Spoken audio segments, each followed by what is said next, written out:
বাংলাদেশ জাতীয়তাবাদী দলের পক্ষ থেকে আনন্দের সাথে জানাচ্ছি, বাংলাদেশ জাতীয়তাবাদী দলের রাষ্ট্রপতি প্রার্থী হয়েছেন দলের সংগ্রামী মহাসচিব মির্জা ফখরুল ইসলাম আলমগীর।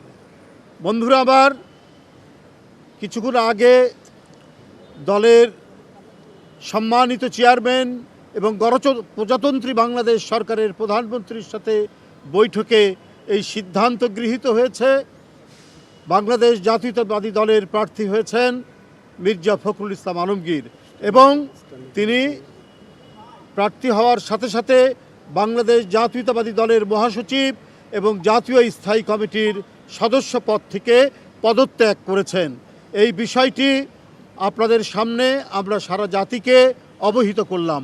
দলের রাষ্ট্রপতি প্রার্থী মির্জা ফখরুল ইসলাম আলমগীরের নাম আমরা ঘোষণা করলাম এবং ইতিমধ্যে তিনি মহাসচিব এবং জাতীয় স্থায়ী কমিটির সদস্য থেকে পদত্যাগ করেছেন। উপস্থিত যারা আছেন বলেন।